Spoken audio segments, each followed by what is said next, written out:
찰스 왕세자가 현대 왕실 역사상 가장 조용하면서도 극적인 권력 이동을 감행했는데 그 과정을 목격한 사람은 거의 없었습니다.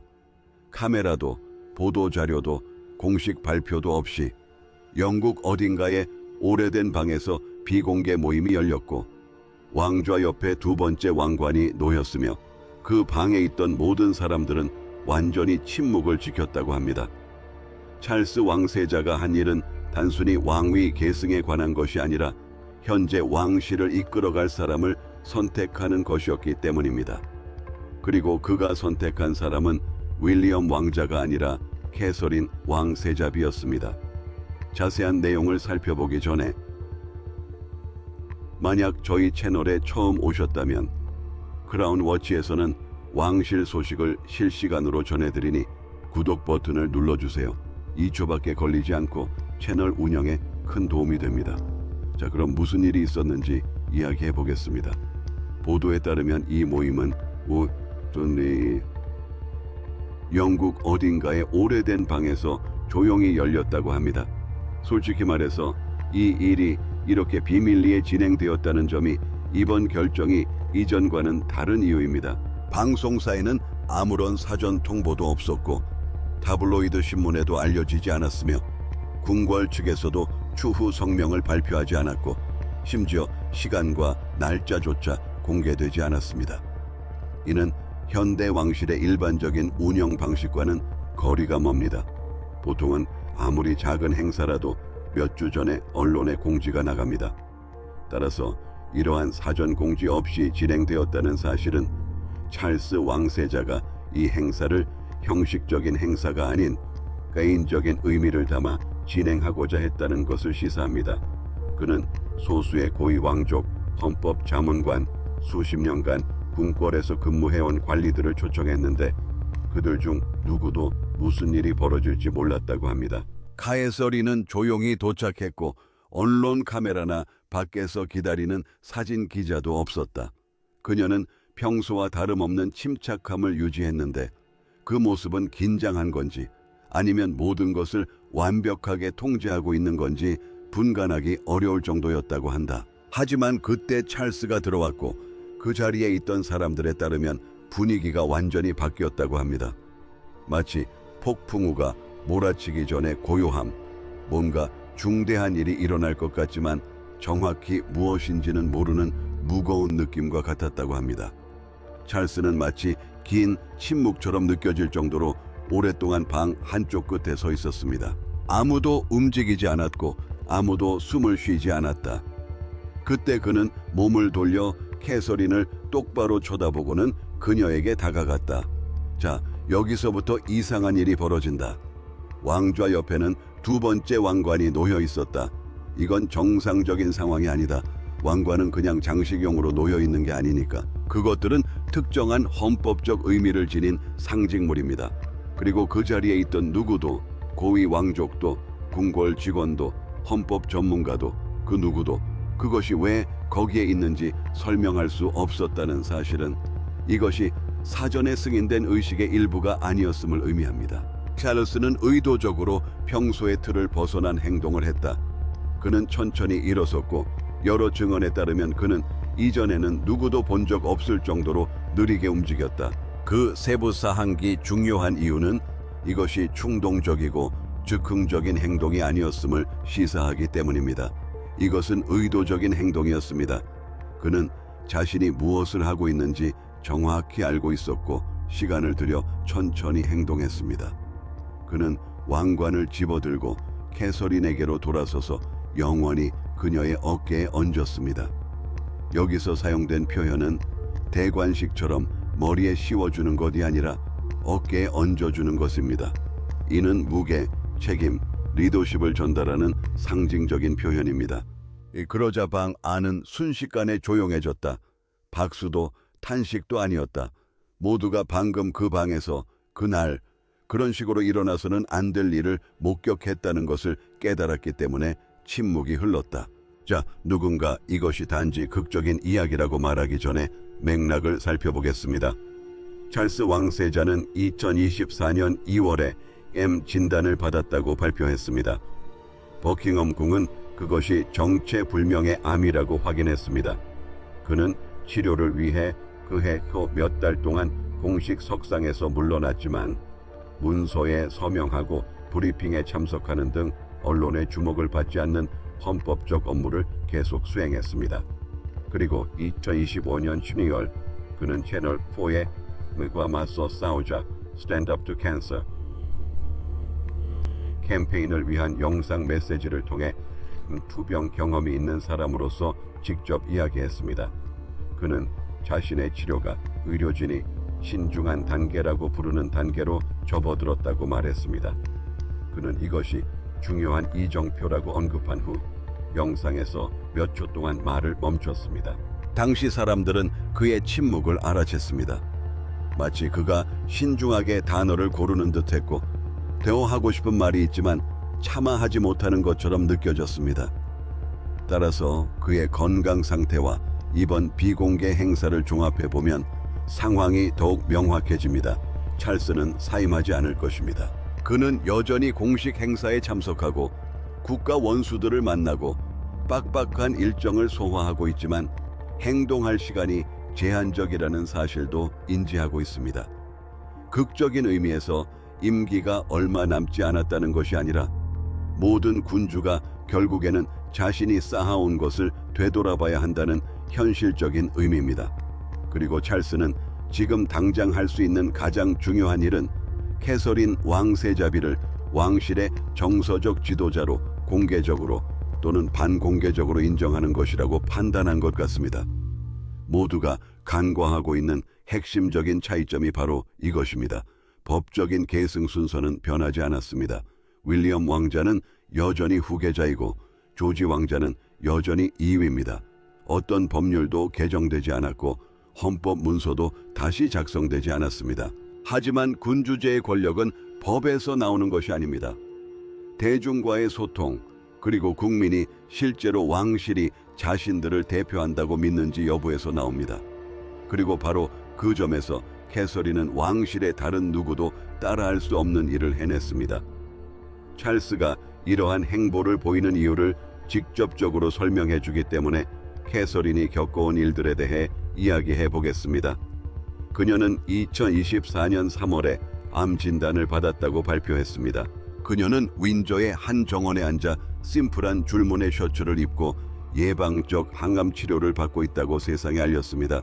대본도 세련된 연출도 없이 그저 솔직하고 직접적인 소통이었습니다. 그리고 대중의 반응은 거의 즉각적으로 바뀌었습니다. 아이사라메은 15년 동안 대중의 시선을 받아왔고 옷가림, 자세, 미소, 아주 사소한 것 하나하나까지 꼼꼼하게 분석받아온 사람이었다. 그러자 갑자기 타블로이드 신문들이 눈에 띄게 한 발 물러섰다. 완전히 물러선 것은 아니지만 분명히 변화가 있었다. 댓글란의 분위기도 누그러졌다. 왕실에 전혀 관심이 없던 사람들도 갑자기 그녀를 걱정하기 시작했다. 공주라서가 아니라 어린 새 아이를 둔 어머니로서 수많은 가족들이 겪는 것과 같은 끔찍한 진단을 받았기 때문이었다. 그녀는 2024년 9월에 항암 치료를 마쳤다. 그녀의 공식 석상 복귀는 점진적이었고 신중하게 계획되었으며 단순히 일정을 채우는 것이 아니라 중요한 사건들에 집중되었습니다.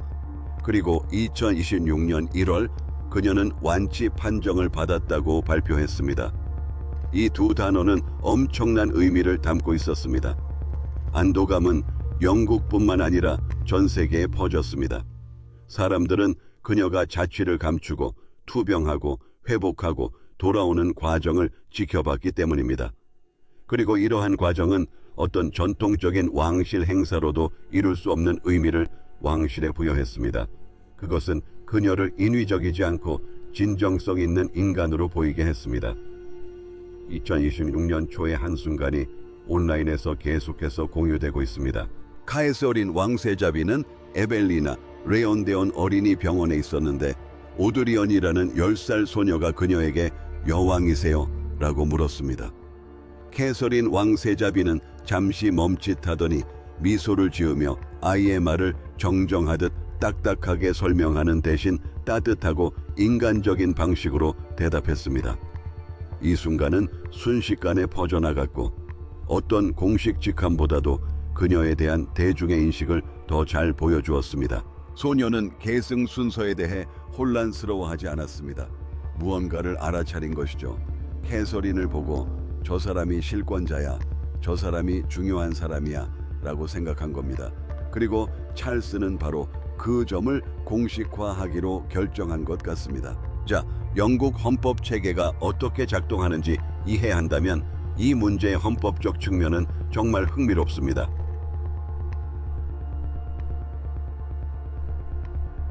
영국 헌법은 단일 문서가 아닙니다.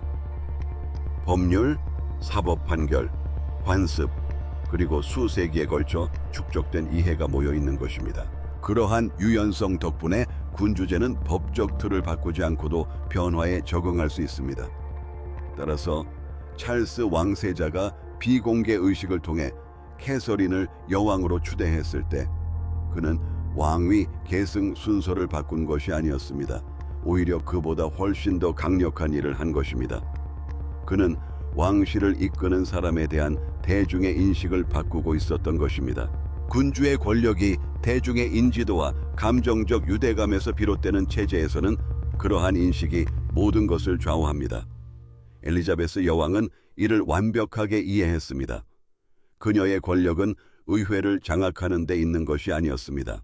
그녀는 변함없이 안정적이고 일관된 상징이었기에 사람들은 그녀 없이는 영국을 상상할 수 없었습니다. 2022년 9월 벨모럴에서 그녀가 세상을 떠났을 때 왕실은 그 든든한 버팀목을 잃었습니다. 그리고 그 이후로 왕실은 그 공백을 채울 무언가를 찾고 있습니다. 칼스는 그 문제를 물려받았습니다.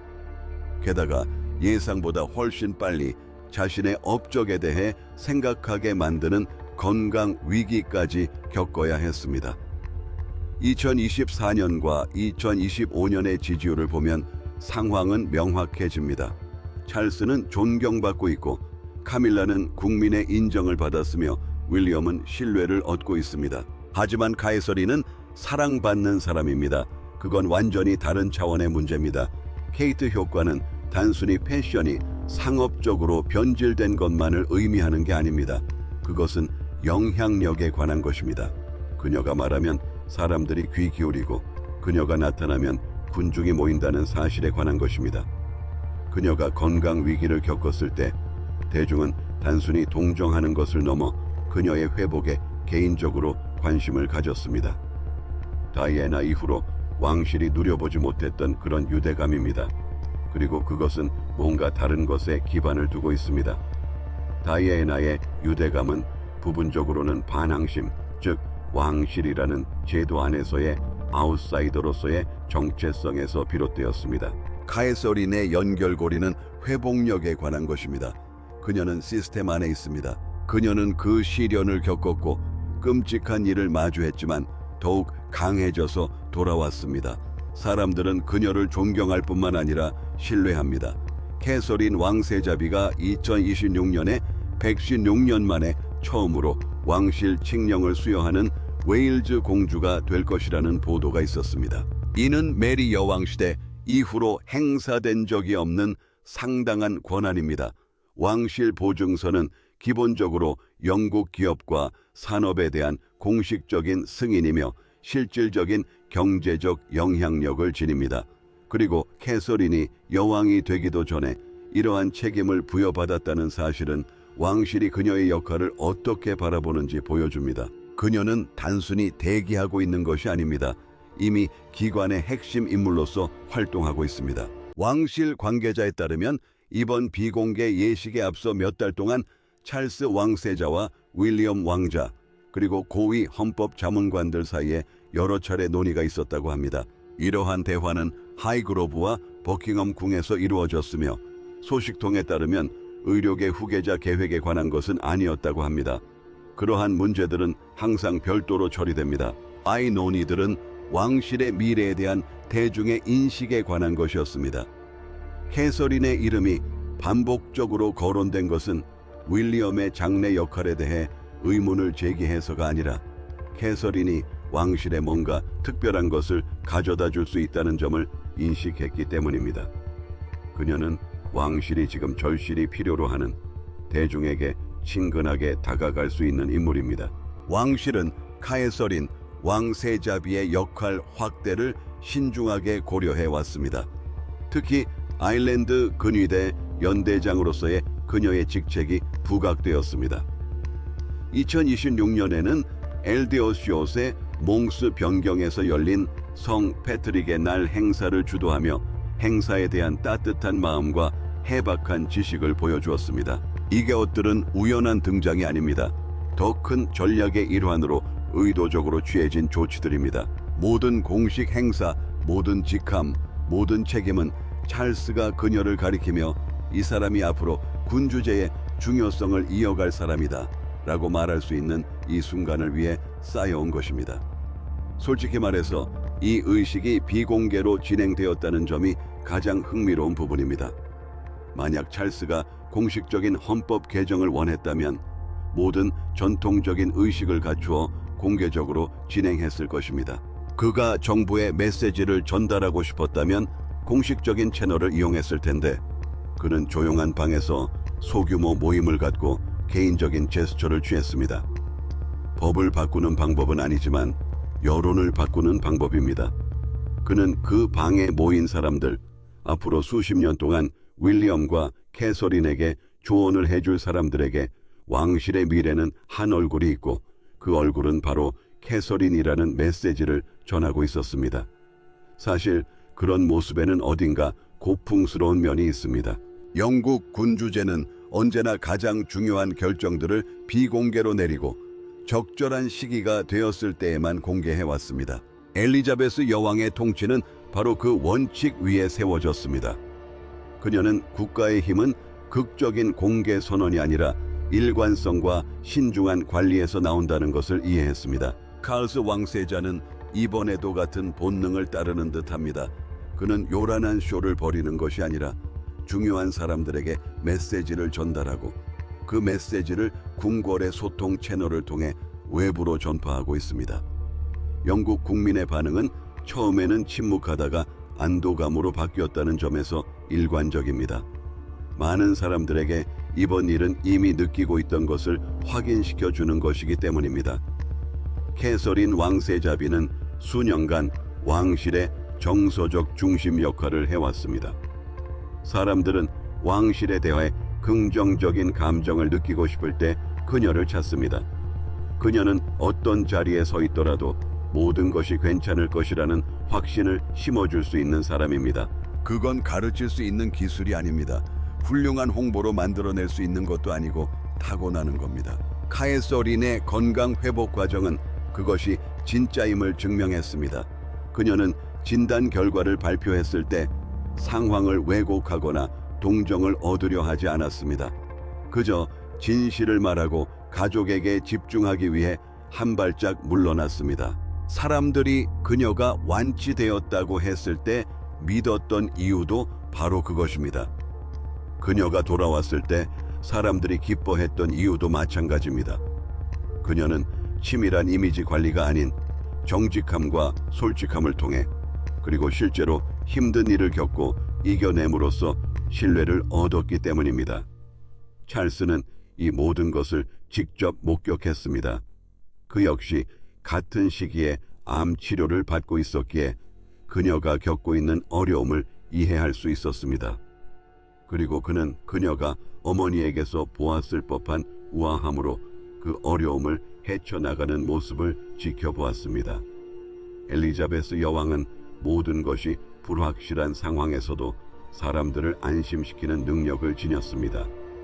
캐서린 또한 그러한 자질을 가지고 있으며 찰스는 그 자질을 인정하지 않을 수 없다고 판단한 것 같습니다. 그렇다면 이것이 미래에 어떤 의미를 가질까요? 법적인 답은 변하지 않았습니다. 윌리엄이 왕이 될 것이고 조지가 그 뒤를 이을 것입니다. 왕위 계승 순서는 1000년 넘게 이어져 온 것처럼 계속되지만 군주제의 존속은 왕위 계승 순서에 달려 있는 것이 아닙니다. 그것은 국민들이 왕실이라는 제도를 자신들의 것으로 느끼는지에 달려 있습니다. 그리고 그것이 바로 캐서린이 상징하는 바입니다. 그녀는 미래의 여왕일 뿐만 아니라 현존하는 지도자입니다. 그녀는 점점 더 필요해지고 있는 방식으로 왕실을 인간적이고 접근하기 쉬운 존재로 만들어주는 인물입니다. 한 고위 정부 관계자는 이를 왕실에 필요하고 시의적절한 현대화라고 평가했다고 합니다. 리도 다른 정치 평론가는 군주제의 강점은 분열의 시기에 사람들을 하나로 모으는 능력에 있다고 지적했습니다. 그리고 캐서린은 그러한 역할을 수행하기에 독보적인 위치에 있습니다. 그녀는 논란의 여지가 있는 인물도 아니고 양극화를 조장하는 인물도 아닙니다. 그저 안정적인 인물일 뿐입니다. 정치적 혼란, 경제적 불확실성, 그리고 팬데믹을 겪어온 나라에서 사람들이 진정으로 원하는 것은 바로 안정입니다. 찰스 왕세자는 이를 잘 알고 있습니다. 그는 오랫동안 왕위에 있으면서 왕의 역할이 단순히 헌법적 의무를 이행하는 것만이 아니라는 것을 이해해 왔습니다. 왕의 역할은 상징적인 존재가 되는 것입니다. 만약 자신이 그 상징이 될 수 없다면 차선책은 그 역할을 할 수 있는 사람을 찾아 그 사람의 지위를 높이는 것입니다. 이번 비공개 행사는 바로 그러한 목적을 달성한 것으로 보입니다. 찰스 왕세자가 왕위에서 물러나는 것도 윌리엄 왕자가 왕위 계승에서 제외되는 것도 아니었습니다. 찰스 왕세자는 어머니 마리아께서 왕위를 계승하기를 바라셨을 사람을 직접 보고 바로 이 사람이다 라고 말한 것입니다. 카메라나 언론의 취재 없이 진행되었다는 사실은 오히려 그 의미를 더욱 강력하게 만듭니다. 찰스 왕세자가 대중을 위해 연기하는 것이 아니라 왕실의 미래에 대한 진정한 결정을 내렸다는 것을 의미하기 때문입니다. 그 자리에 있었던 고위 왕족, 고문, 궁궐 관계자들은 이 순간을 기억할 것입니다. 그들은 지도력에 대한 질문이 나왔을 때 찰스 왕세자가 주저하지 않았다는 것을 알게 될 것입니다. 그는 카에서린을 가리켰습니다. 전체적인 상황을 보면 건강 위기, 대중과의 소통, 세심한 준비, 비공개 예식 등 모든 것이 이해가 됩니다. 이것은 우연한 행동이 아니라 수년간의 관찰과 계획의 결실이었습니다. 찰스는 캐서린이 끔찍한 일을 겪고 더욱 강해져서 돌아오는 모습을 지켜봤습니다. 그는 대중이 다이애나 이후 어떤 왕족에게도 보여주지 않았던 방식으로 그녀에게 반응하는 것을 지켜봤습니다. 그는 그녀가 더 많은 책임을 맡고 왕실 칙령을 수여하고 군사 행사를 지휘하고 병원에 있는 아이들과 소통하는 것을 지켜보면서 그녀가 왕실의 정서적 무게를 미래까지 짊어질 수 있는 사람이라고 판단했습니다. 군주에게 있어 유산에 대한 질문은 피할 수 없는 문제입니다. 무엇을 건설했고 무엇을 남겼는가? 찰스 왕세자는 재위 기간이 길지 않았고 예상보다 일찍 건강 문제에 직면하면서 이러한 문제들을 고민해야 했지만 무엇이 중요한지 명확하게 인식하는 능력도 있었습니다. 법은 그대로 유지될 수 있고 왕위 계승도 변함없이 이어질 수 있지만 국민이 군주제의 중요성을 믿지 않는다면 그 모든 것은 무의미합니다. 캐서린 왕비는 국민에게 군주제의 중요성을 믿게 만들었습니다. 두 번째 왕관은 바로 그것을 상징했습니다. 법적인 권력의 이양이 아니라 정서적 권위의 이양이었습니다. 찰스 왕세자는 이 사람은 출신이나 자귀 때문이 아니라 그 무게를 감당할 수 있음을 증명했기에 지도할 자격을 얻었다라고 말하는 것이었습니다. 그녀는 시련을 겪었고 살아남았고 돌아왔고 대중은 그 때문에 그녀를 사랑합니다. 그래서 병원에서 그 어린 소녀가 캐서린이 여왕이냐고 물었을 때 그 소녀는 혼란스러워한 것이 아니었습니다. 그 소녀는 분명히 무언가를 보고 있었던 것이고 아마도 그 비밀 병실에 있던 헌법 전문가들도 찰스가 왕관의 손을 뻗었을 때 처음으로 그 의미를 이해했을 것입니다. 캐서린은 군주제의 지도자가 되기를 기다리는 것이 아니라 이미 지도자이며 찰스는 단지 중요한 모든 사람들이 그것을 알도록 확실히 했을 뿐입니다.